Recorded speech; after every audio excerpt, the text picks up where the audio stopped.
welcome everybody that's just joined us. Tonight's going to be all about the level 2 award in officiating boccia and how to get the best out of the mentoring experience. So Richard's going to be leading this evening with the support of some of our officials developers who you will get to meet shortly if you haven't already. But yeah, I'll hand over to Richard. Yeah, hello everyone. Nice to see you, and it's getting close, isn't it, when we'll get to see some of you in person. It's a couple of weekends time or something if you're going to be in Sheffield on the Saturday. That's exciting. I'm not there on the Sunday, unfortunately, but Saturday I will absolutely be there. So hopefully you'll get to see some of you then. Well, thank you for giving up your Wednesday night. It's really appreciated. We'll probably be with you for about an hour or so. And as usual, at the end, we'll have chance for people that want to stick around and ask some more in-depth questions. You'll be more than welcome.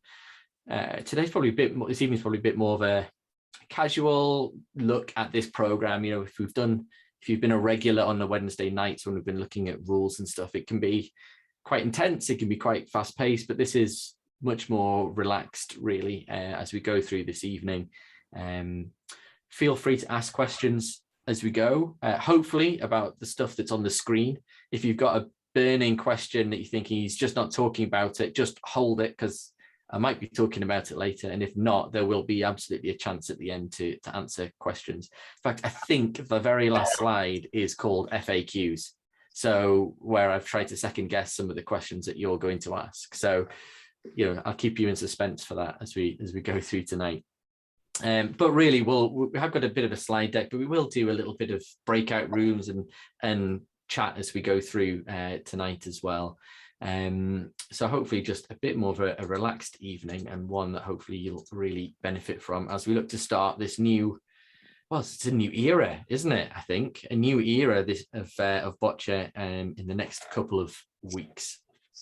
So really when I was looking at this, or when Natalie and I were looking at level 2, and it was one of those really nice surprises where we look back at something that we did a few years ago, and we know that people have wanted to do it for a little while, and we've looked at it and gone, yeah, it pretty much works as it was before. It needs a little update, little spring clean, but not much more. And so I think this is one of the awards that we do in, you know, across the UK, which we just get really great feedback on, because we try ever so hard to give people really great experiences, because it is long term. It's about building relationships. It's about building trust and confidence in you and your mentors as we kind of go through this next year or so together.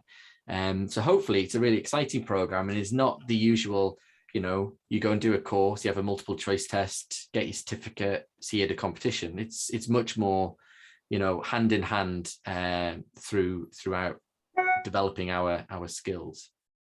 So first thing I wanted to kind of start with is just like, what is mentoring? You know, it's a bit of a buzzword, you know, it's one of those things, but actually what does it mean, and what does it mean for us in boccia?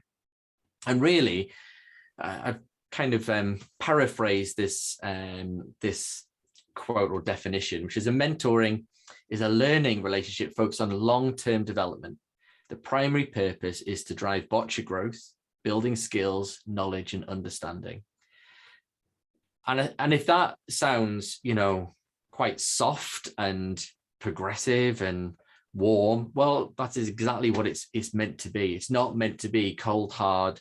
Do you know what this rule is, what rule 14.2.1 is? No, that is absolutely not the point of this. It's to develop through a learning relationship that's over a long period of time, over a season or so, with the aim, with the drive to grow in your boccia knowledge, by building your skills and understanding. And I think that's really the key point for those who are a bit nervous about it, and, you know, it's something new, I've not done this before, it's a new course, I'm only level 1 and I did my level 1 3 years ago, like how am I going to stack up in this new world? Like, I can't emphasize this any more strongly, really, that it's about building those relationships and focused over the long term. So who are they? Well, these are our mentors that we've got. We do have some more. But we have Sandra, we've got Steve, I've got Matt, who's representing Wales, Rachel, Jan, Kaz, myself, and we've got a couple of new people who will hopefully be in development through this year. And in Scotland, we've got Darren. And I guess what I was just wanted to do was for Darren just to say a few words to kind of, Darren's the top dog in Scotland. He's an international referee. Like, why is he kind of involved in this, or what does he think the benefit is? So I'll just stop sharing my screen and hand over to Darren to say just a couple of words. Yeah, thank you, Richard. Probably top pussycat rather than top dog in Scotland, but we'll take that as well. The main thing I would really want to say at this point for everyone is that I was really fortunate to the way I got the route into refereeing boccia, and now also into an international referee. And that doesn't just happen overnight. It's through many years of support through different people. Richard's been one of them that's been able to provide that support at various levels of my career pathway. And I started through way before we had the normal structures of the level 1 through to level 4 structure, coaching pathway, referee pathway even.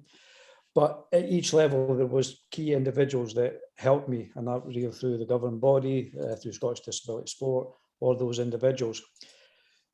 The reason why I then wanted to be involved in the mentoring program, it was really amazing because it was what I was able to then give back, and felt that I really deserved to give things back to people, back to the sport, and even to thank the people who helped me through that program. I never ever felt through any of that mentoring process that I went through I was being stupid. I always felt that I was being supportive. Any questions that I asked for people were really, I felt that I was valued within that environment. And that was one of the things that I would think for you people that are now starting on that pathway, that you should kind of be aware of. Everyone has a different individual goal plan that the mentor will set for you. So as you're developing through that, every plan will be, again, designed specifically for you. So don't worry if it's confidence you need, the rules that you need, or whatever it may be. Everything will be there. Other things, even now, but an international referee, we still get support from other international referees. We still get support from your colleagues. We still get support from the governing bodies as well. So the key thing I would kind of say to you as well, you'll never ever stop learning, so you'll never know everything.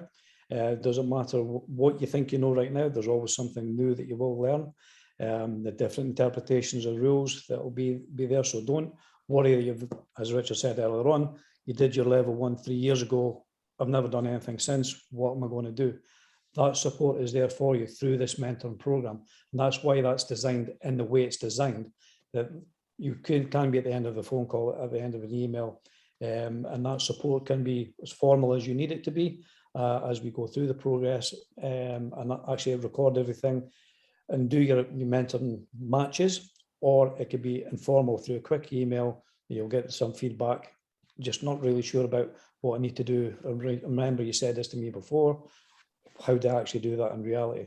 So that support's there all the way through. And I think that's important as official developers, that we need to be aware of that everybody is different, and we will support you as individuals throughout that whole program. But it's a great honor to be able to give back to these new people coming through from the programs that are coming from clubs. They're just the one-off volunteer that have never seen boccia before and suddenly wants to be an international referee. You will get supported at each and every level.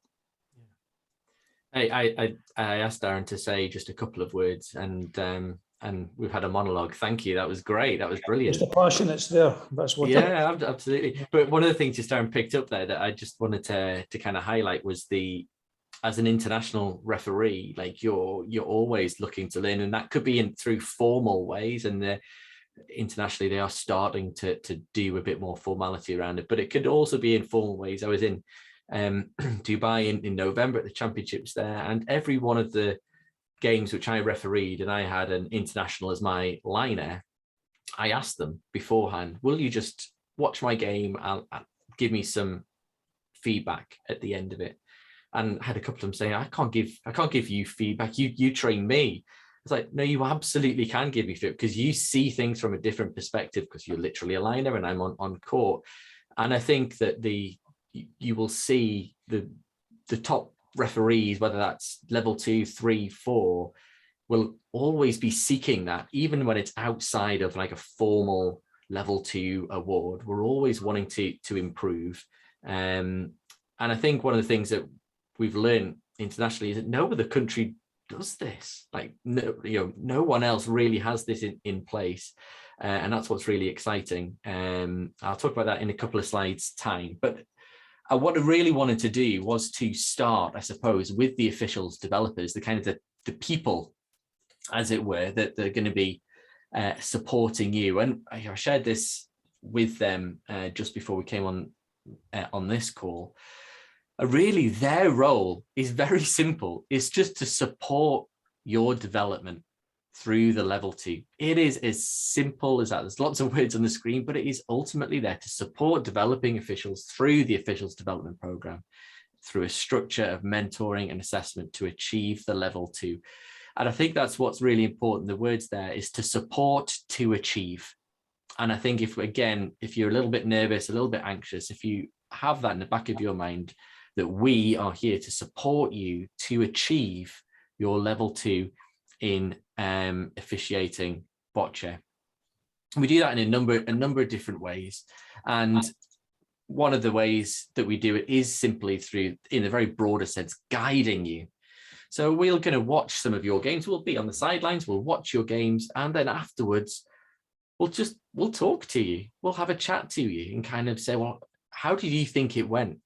Or I saw this, I really liked that. I'd love to see you did that in the first end and it was great. I'd love to have seen that in the second, third and fourth end, and to really try and pull out the points that not just of the areas where you need to grow and do improve, but also the areas to highlight the areas which you do well. And we do that through guiding you through it. When we talk about progressive understanding of officiating, what we mean by that is, and you will learn this more and more as you go through your refereeing career, knowing the rules is not enough.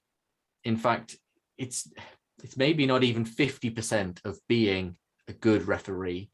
It's about how you referee. It's about that interaction, that communication. That's really what we want you to develop and what we mean by progressive understanding officiating. It's not just here's the rules and away we go.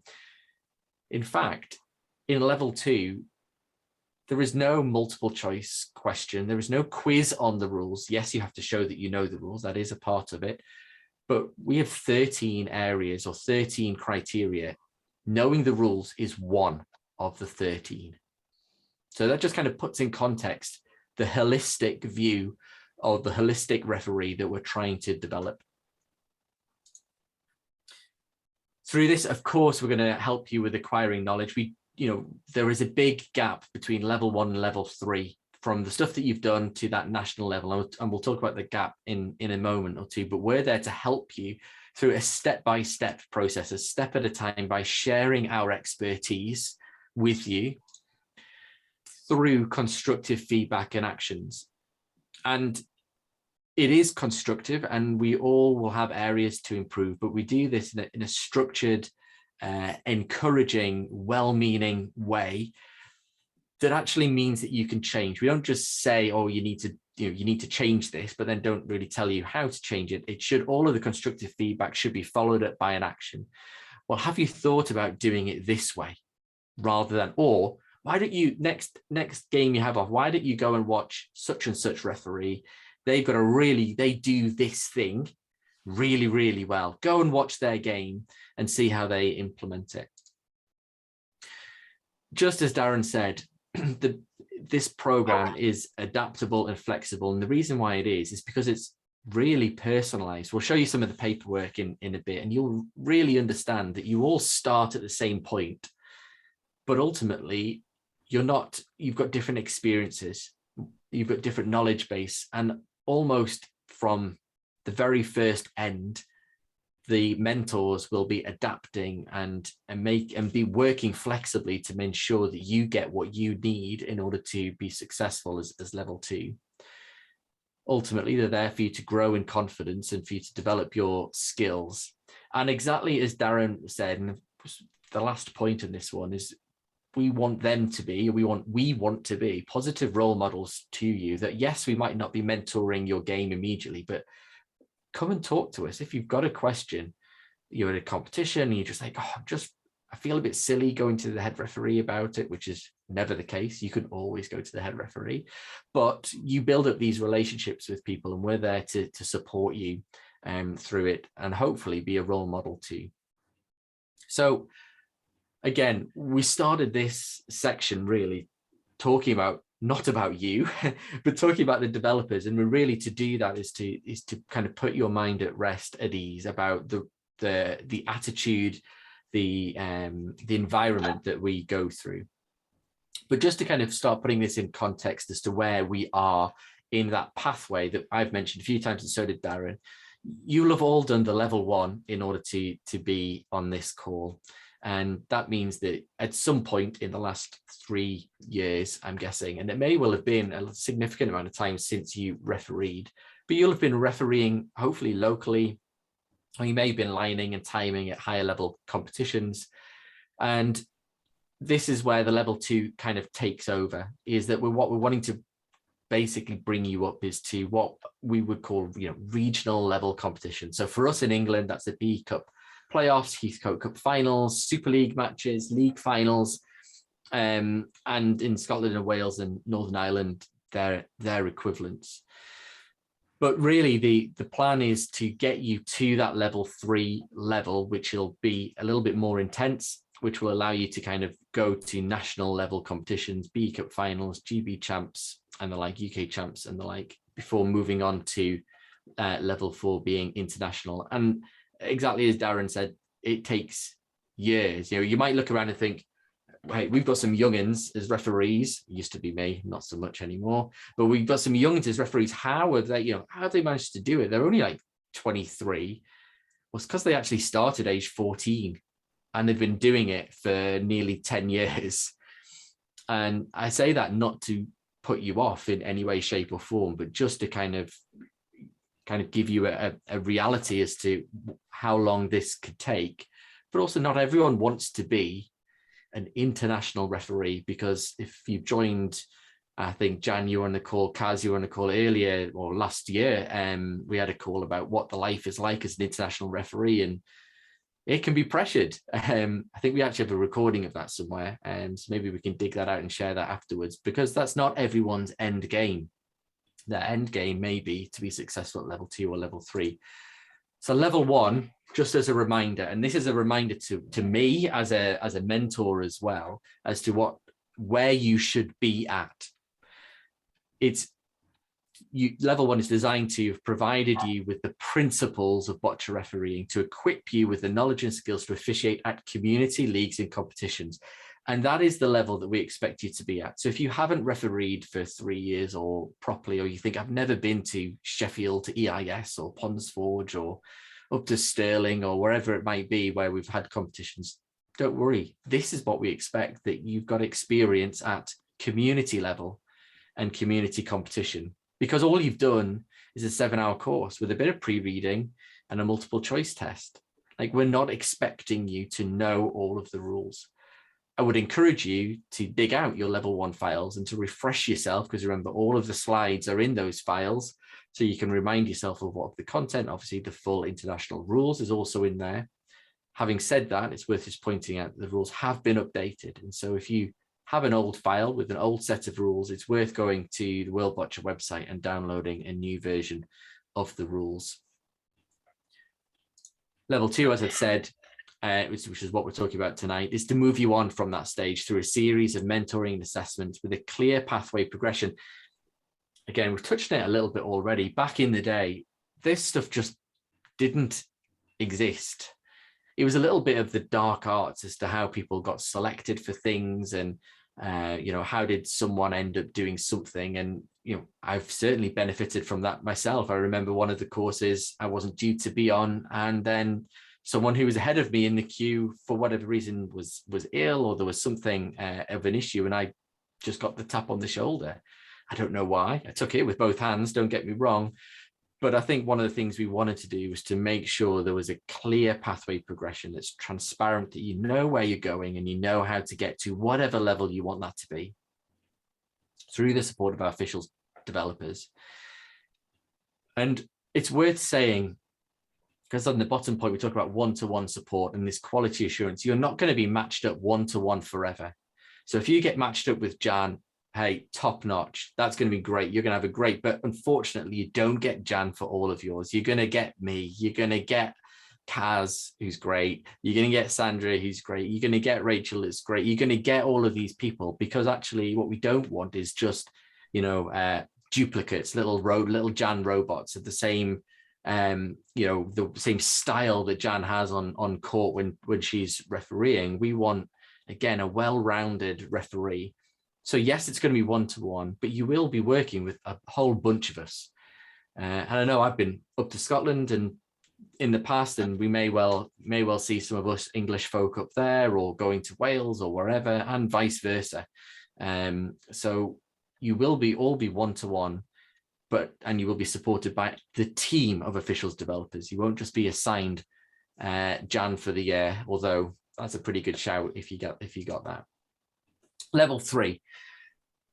This is the award above it, and this is our national standard, as it were. And it's kind of really worth pointing out that our national standard is almost sub-international. My hope is for anyone that goes through the level 3 course, as again some of you may have through some of the mentors, is that if you went on the international course, you're not being taught anything new. That hopefully the content should be pretty much the same, and the standards of what you would be refereeing at. And I've just been talking for a few minutes, so maybe get Jan, if you wouldn't mind sharing a little bit, because you did a course just recently. But the idea really is level 3, when you go on to level 4, when you go into international, it's not as big a step up as you might think. The pressures might be, but the content isn't. And I'll just hand to Jan for a minute, if you don't mind, just sharing a little bit about your experience and that step up between the two from a training point of view. Sure. Excuse me. Laura and I went in 2019 to our level 4 course, and we were amazed at how much we knew in comparison to other countries. It was almost like some of them were level 1, and we were already level 4. But as Richard said, it is the pressure, it's the context of putting all of that into practice that is the step up at level 4. But we were so pleased that we had the level 3 training and the Boccia England training, because it made us relax much quicker than the others did. There is an exam, a test. I have terrible exam nerves, and Sandra was there. I was as TD, and ended up with a bit of a blub over that. But that was my personal problem. It wasn't my lack of knowledge. So the BE pathways is just excellent. It really set us up well to do well on that course. Yeah, great. Thanks, Jan. So the level 3, so for those of you that do want to get there, it's a day and a half. It's a pretty intense course. It's at a national level competition. We tie it to a competition. There is a written test, and we do expect a high pass mark. And we'll then do formal observations and procedures that we'll be focused on procedures and things like hand gestures and the like, because we are looking for sub-international standard. And we've had it, and it's been great. It's been absolutely fantastic. So that's kind of level 2 sits in between those two things, those two courses. And we know that you are very much at the community level, not the sub-international level. And the point of level 2 is not to get you to sub-international, but is to move you closer, is to change the dial, to move you from community to that regional level where you're competent and confident at a B Cup match, ready to get onto the national stage.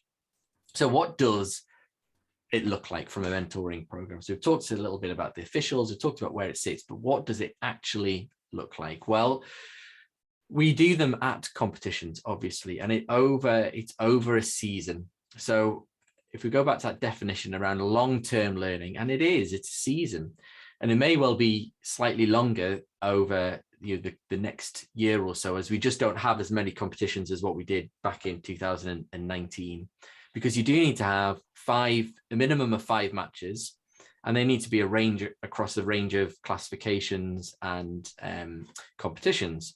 So yes, individuals, great. We have lots of individual competitions in the UK, but actually one of your mentored matches at least must be a BC3 match. Those of you, I'm sure, will be aware, I think it's like 50% of the rules of in boccia, certainly when it comes to violations, are linked to one classification. So that's why BC3s is there. And teams and pairs, there's just an awful lot of extra rules around teams and pairs too. So you must have at least 5 mentored matches, and they're not in the same competition. So it's not like, you know, oh, I'm going to Sheffield for the weekend. That means I can get one in the morning on the Saturday, one in the afternoon, and then I can do the same on Sunday. And suddenly I'm going to have 4 under my belt by the end of February or whenever it is. It is over a season, and that is done absolutely deliberately to help you progress and to learn and to reflect and absorb the nuances of the sport, and not just to like, let's get the next certificate, let's get the next level. We're not just trying to gain. We're trying to learn. And I think there's a big difference. And I think time comes into that. There's 13 criteria. We'll show you what the criteria is. There's 13 criteria, one of which is the rules. And actually, it's not even the rules in the sense of what's the answer to this. It's more about how you implement the rules. So for example, if there is a violation, do you know what to do and how to do it? So it's very much focusing on the procedure of applying those rules. And when, after you've had a minimum of 5 matches, maybe longer, the officials developer goes, you know what, you're ready. I think that you're ready. Then they will put you forward for assessment. A bit like, you know, when you're doing your driving test, you've got your driving instructor and you might do it in 10 lessons, 20 lessons, 30 lessons, but it's not really until the driving instructor says, you know what, you're ready, go and take your test. And it's that kind of, I guess, attitude or philosophy that we've got. We don't want to put you up for assessment thinking you're not ready, but they're on the 5th one, therefore you get assessed on your 6th. No, it's when you're ready, because again, we're here to support you and to build your confidence, not just get you through it as fast as possible.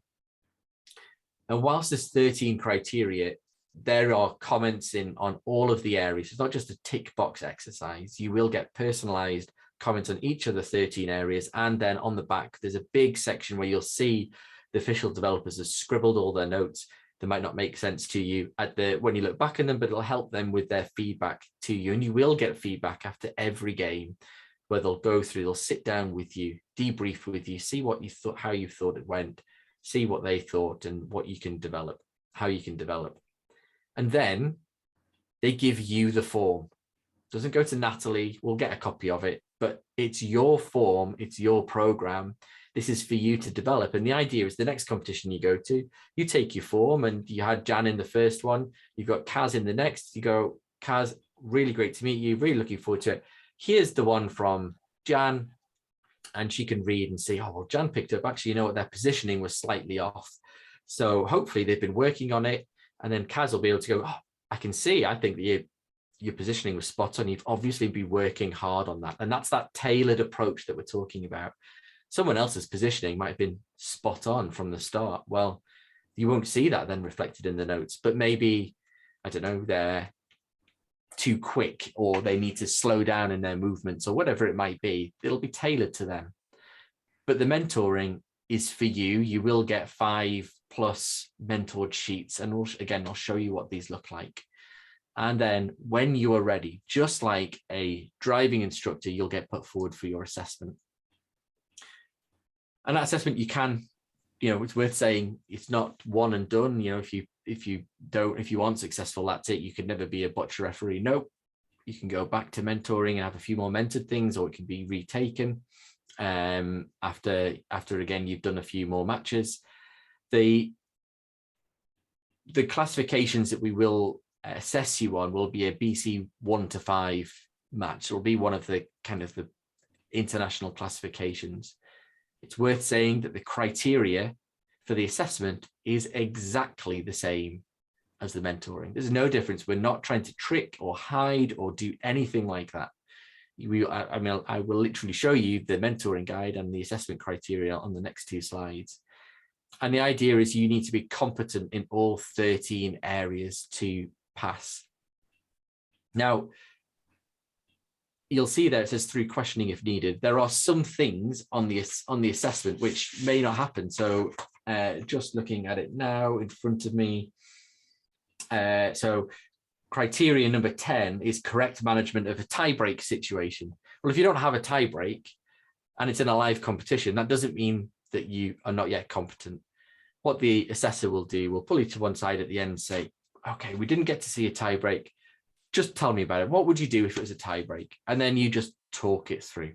So again, we're not trying to catch you out and trying to create a situation where, you know, you've got penalties just so you can show off your penalty skills, or, you know, you force a measure because you need to show off your measuring skills. No, if there's not a measure in your match, don't worry. Well, when we do your feedback, we'll just get you to do a measure in front of us. Just, we're not trying to delay success in any way, shape or form. So the guidance itself, so the mentor guide looks like this. These are the 13, and I will go through them a little bit more detail later. I'll show you what they are, but it's you dressed and presented appropriately, completed pre-match, using correct terminology, positioning on courts, communication, positive body language, great measuring technique, correct management of violations, management of disputes and incidents, correct management of tie breaks and penalties, accurate decision-making, overall control, and complete the necessary post-match administration. And this is what the assessment looks like. That's it. It's exactly the same, just with a status box. So everything that you have throughout the mentor, you will be able to apply directly into your assessment, knowing that there is no catches. We're not there, like I say, to catch you out. It is exactly the same. The mentoring guidance is exactly the same as the assessment criteria. So what I thought we would do is just show you what this criteria looks like. Won't go through everything in lots of detail because you will all get this as part of your packs, because again, we're not trying to hide anything from you, but we do have in each section, we do have what we would say is competent and not yet competent. So what those 2 phrases mean is pass or fail, except we don't like to use those words because this is a pathway. It's not yet competent. That's what we're trying to aim towards. So when we say preparation, dressed and presented appropriately, what do we mean? Well, you know, not wearing excessive jewelry, for example, making sure that you're wearing trainers. I think Kazia with probably Sandra as well. I seem to remember, I think it was in Prague in Czech, there was a number of referees who were in barefoot, and and it was just like, come on, just put some shoes on, please. You know, so we don't expect that over here, but that was a friendly international, but they were national referees, and a number of them were doing it barefoot. So that's where what we would expect you is to wear shoes. Hopefully that's not too hard for you to be successful in. It's worth saying that this is not, you know, a finite list of these are the only things with criteria, but the idea, it gives you an idea of the kind of things that we're looking at, and making sure that you're wearing the right clothes, make sure your hair's tidy, all that kind of stuff. Again, my very first head referee in Poznan in Poland, I had to, it was a bit I didn't know how to say, but it was a guy with a really, really long hair, and he just always had his hair down. And the ladies with long hair always had it in ponytails and stuff. And I had to kind of say, look, make sure your hair's tied back. And bless him, he didn't have I don't know, a scrunchie or whatever they are with him. So he ended up having to borrow one, but it had a teddy bear. It had one with a little teddy bear bit on the top of it. And he then came and apologized to me later. So it's fine, but you know, make sure your hair's up and out of the way. So anyway, completed pre-match preparations, arriving on time for your match, like just some absolute basic stuff that you would expect. You're doing the preparation from the coin toss to checking the score sheet or that the players all of the basic stuff. And if that's new to you, because we didn't do all of that stuff like pre-match preparation in level 1, don't worry. That's what this process is for. That's what this process is for, is by the time you are assessed, remember, this is the assessment criteria. This is what we would expect. And that's why it takes time. Just on that one. Terminology, again, just make sure we're using the right words. Positioning, we go into more details in. Again, you will have all of this stuff.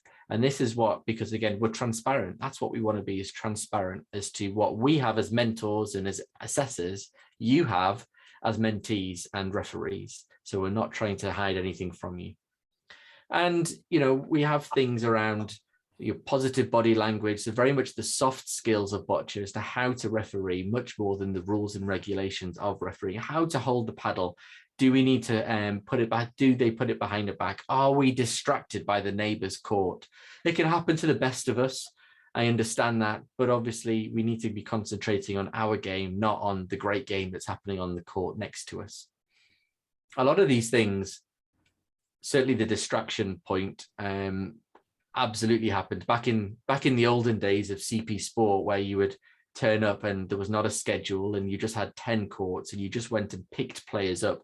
You were doing many games in a day, and it was very fatiguing. It was very easy to get distracted. But now, through kind of the professionalization, through SDS and Boccia England and the like, we have much more structured games and time off between games in order to make sure that you're fully focused when you are refereeing.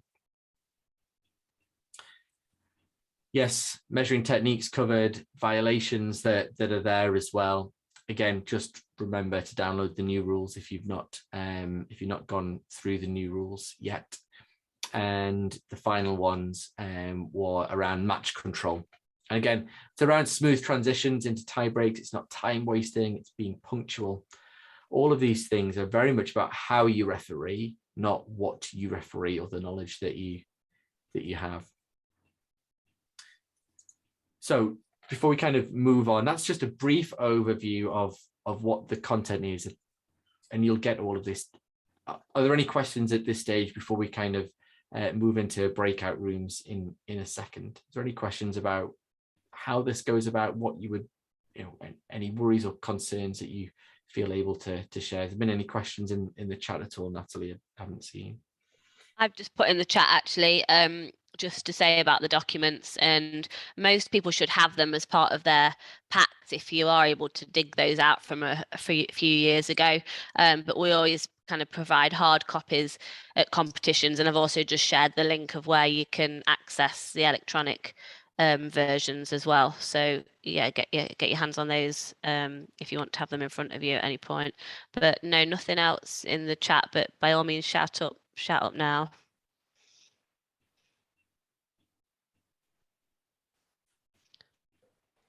All right.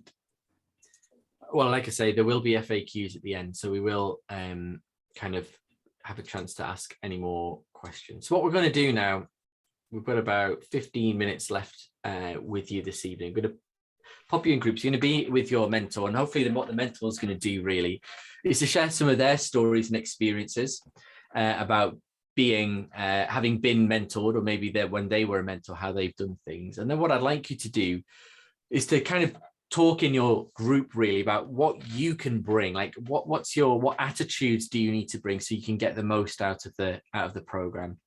And hopefully the mentor will note a few things down and then we'll feedback what it is. So we'll put you in groups. They're going to share their experiences with you, and then all I would like you to do is to reflect as to how you think that you can get the most out of the program. So Natalie will pop you in groups now. Stand by.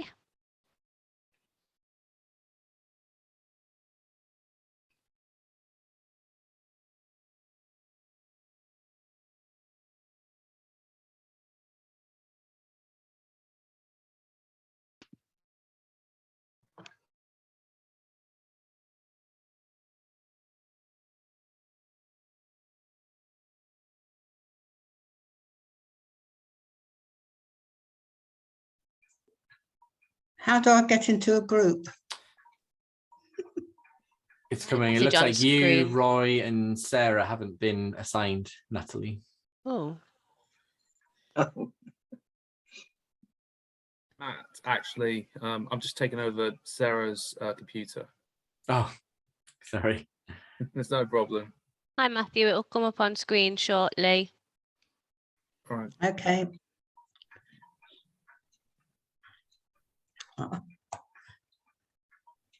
Join.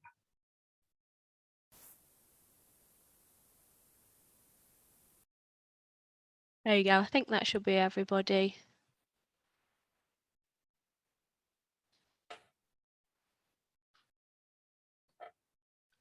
It's just Raf that's not headed in yet.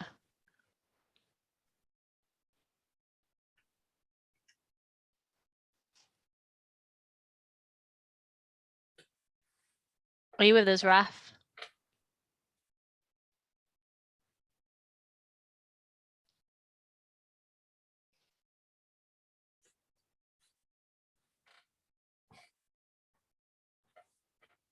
How long are you giving him, Rich? Did you say? I might have missed it. Don't know, 10 minutes max. 10 minutes.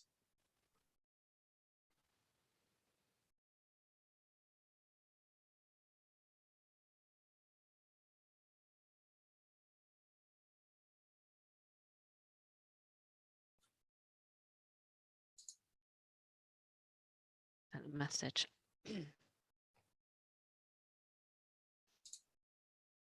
Oh, I just put Raf in the waiting room, okay. just so then we don't have Yeah. to sit here in awkward silence because we don't want to say something. Yes. It's always, you know, who's gone and walked off and had the dinner or something when you do this. Yeah. Okay, cool. Going well? Yeah, yeah, good to have again. Good. Darren's contribution was he's talking away tonight, isn't he? I've never heard him talk so much. Bless him. Oh, the record.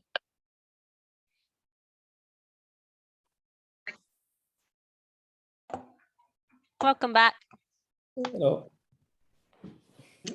Where are we? Well, I know where I am.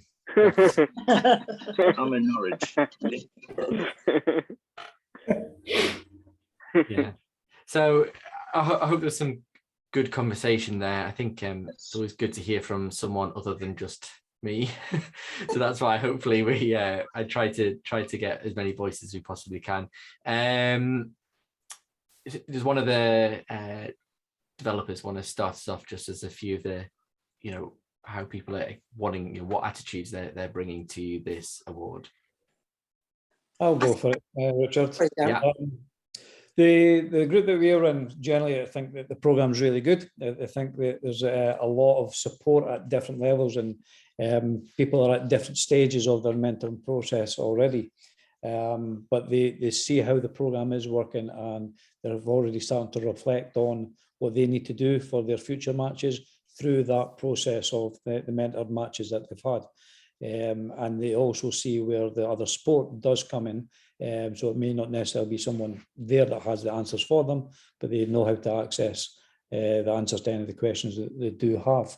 And I think a couple of the key points for kind of going forward for their matches was just having that reflection for themselves in terms of the preparation for matches.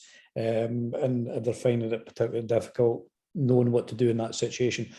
Because we all forget a rule every now and again, but we know the head referee's there, so hands right up. So if you're not confident there, there's always support to get it. So all agreed, it was a good programme, and looking forward to continuing on it. Yeah, definitely on the head referee thing. I think hopefully we reiterate it in level one from the scratch. The head referee is there to support you as the referee. And if you're in a mentored game or even an assessed game and something, you need the assistance of the head referee, that is the correct procedure. And again, if you remember the 13 criteria, what we're really talking about here is correct procedure is what we're looking for. And so, especially in the mentored game, we generally speaking, unless there's some other reason, we wouldn't ask the mentor to step onto court and to resolve it. They'll do that afterwards, because the correct procedure is to get the head referee on, because ultimately that's who the players, they know that the head referee is going to have the final say. So yeah, it's a good point. One of the other groups coming in on that, Richard, we were in our group, I think Jan and I were of the same opinion that, and you endorsed it earlier on, that our referees that we see here are elite compared to the training that we see some international referees who are there. And this is because we've got very eager and willing and keen. I think Jan was saying how keen she was to get on and move on. But then there was this mentoring that actually sort of says, now, hang on a minute, this is the way we need to be going. And this is the way we're going to work on, and the areas that we're going to work on. And I think in our group, some of them have already done a good few matches. Rules were always a worry. And I said, I think also, doesn't matter what level you are, maybe international level, you'll see the referees with their violations and their crib sheets, looking at them in their pockets. So nobody will know all the rules. So that is something I think as mentees, you don't have to worry about, because we all have little crib sheets in our pocket. But yeah, I think it's the liaison between the mentor and the mentee is good, and is very, very good. Yeah. So we were talking a little bit about the fact that some people had nearly gone through their mentoring, and then they've had this 2-year break, and now not only have they got to go back to the mentoring but they've actually got to go back to refereeing and officiating, and they've got a set of new rules. So there's that kind of layer of things. So lucky to have Pam in with us, so she was able to talk about how a head referee can support that. But also that there is an expectation that you will have a look at the rules, that you will see that the new rules are highlighted, they're summarised at the beginning. So actually it does make it a little bit easier. You haven't got to read the whole rule book again. You've just got to look at what the key changes are. And I spoke a little bit about being mentored in a coaching situation, where to start with I felt like I had to prove that I was ready to pass, but actually that wasn't the point of mentoring. The point of mentoring was that I had to open myself out to learning more about myself and hearing more feedback, etc. And when I eventually did that, I gained so much more out of the mentoring situation, and it made such a difference. Great, thank you. I think on the new rules bit, yes, I mentioned a few times, but we did do a new rules catch up. I don't know if we recorded it, Natalie. I can't remember. And it's going to be up on YouTube in the next week or so. I know a few people are waiting on watching that back. So yeah, there you go. And I think the overall take from that, certainly for level 2, I'm just trying to wrap my brain. Certainly for level 2, is yes, there are rule changes, but actually a lot of the rule changes are really designed at that international level. So I wouldn't want you to focus just on the rule changes to the detriment of, like I say, how you referee and all the things that this is about. Just on, for those who aren't at the starting, there are several matches in, hopefully you've got all of your paperwork, and so you know exactly where you are and you can see what the feedback was. If not, Natalie, what do they do what could they do? Yeah, I was just going to say a bit of homework is to really look back over your folders, get a sense of where you're up to a couple of years ago, read through that feedback you got. But if anybody is a bit unsure and a bit lost as to how many matches they did or has mislaid paperwork or anything, then we do have a record of all that in the office, certain in England, and I can help signpost if it's Scotland or Northern Ireland. So yeah, if anybody wants to follow up after this with a call or an email, we can talk through kind of your program individually if we need to get you ready for when you're next on court doing this.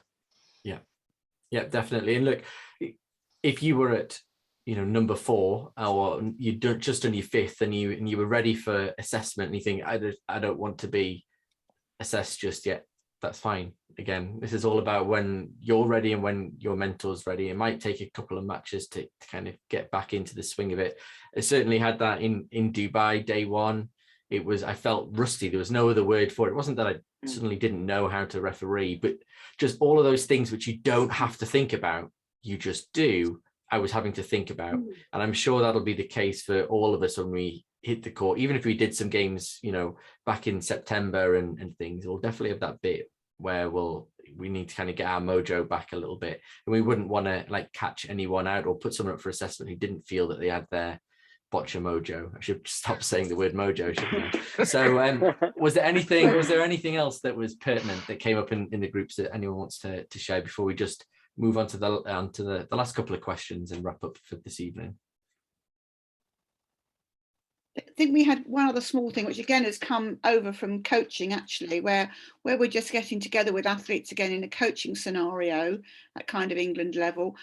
We don't have the same expectations of the athletes that we had 2 years ago, because we understand that in those intervening 2 years, people have done different things. Some athletes have been able to carry on training and others haven't. And so for an athlete or an official to expect that they're going to be exactly the same as they were 2 years ago and have done nothing in between isn't realistic. And that's, I'm wondering how much that will, maybe our head referees and etc. will have those similar discussions and expect that actually referees are going to feel a bit rusty when they come back, and sort of address that when they first come back to competition. Yeah. Okay, so the last couple of questions that we had up there was, how long does it take to achieve level 2? Hopefully you now know it's as long as you need. That's how long it takes. There's a minimum amount of time, but it's as long as you need to do that to achieve it. Do you want to share your screen, Rich, or you just read it? I wasn't going to, because I haven't got particular answers on there. It's just going to run through them. The next one was when and where do I complete my mentor and assess matches? Again, the paperwork's yours. It'll be assessed during you'll have your mentor's notes during the game. They'll give you some feedback afterwards. They'll probably take a picture of it to send to Natalie or whoever it might be. But that paperwork is yours. Like, it's for you to take away and for you to also present to the next competition for your next mentored match. What happens if I'm determined not yet competent after my assessment? Again, it's that key phrase, not yet competent. So we will work incredibly hard to give you the support that you need to become competent. And so we've already talked about how tailored this program is, and that's ultimately what we will strive to do. It might mean that you need to go back and have a few mentored matches. It might be that you just, you felt the pressure and you just had a massive brain fart and you just made a big mistake, and you just need to do it again. Okay, well, that's what we'll do. We'll make sure that it won't be same day, same place. It will have to be at another time, but we'll make sure that that's what you need. And then what happens once I've achieved my level 2 award? Well, we'll get you refereeing. That doesn't necessarily mean, right, quick sign up for level 3, because like I say, level 2 is the bridging gap to level 3, but you now need to put all of that into practice, working towards level 3, which is, it is a level of intensity, that course, in order to as a day and a half at a national competition.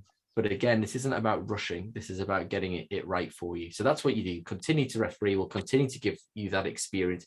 And you can continue, as Darren said right at the top, you can continue to talk to us. Like, just because you suddenly got your level 2 and you're not on the mentor scheme doesn't mean that you can't ask questions or receive feedback. I still do it. Before every game I'm refereeing, if the person who's lining is an international referee or I feel could add value to me, and it's not just a random liner or a random referee from a random country, I'll ask them. And I think that's just really healthy and good practice. And logbooks as well, Rich. Logbooks kind of really kick in from that level 2 as well, in terms of,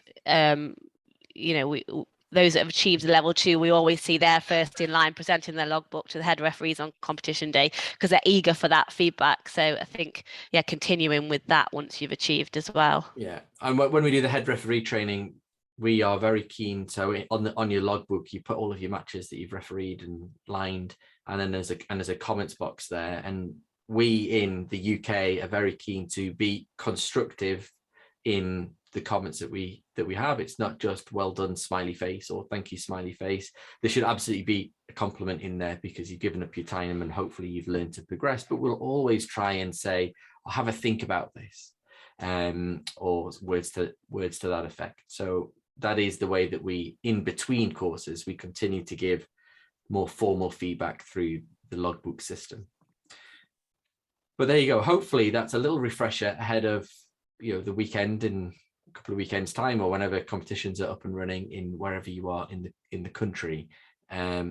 Really looking forward to seeing you, those that are going to be there in Sheffield. I think I'm head referee on the Saturday. So yeah, be really great to see you. Thank you so much for giving up your Wednesday evening to be here. I'll stick around as usual for a couple of minutes. If you have got a personal question or a question that you didn't want to speak out in front of everyone, then stick around and I'll be more than happy to answer it. But if not, thank you so much. Thank you, mentors, for coming up and for doing the group. It's always great to hear your voices, and have a good night.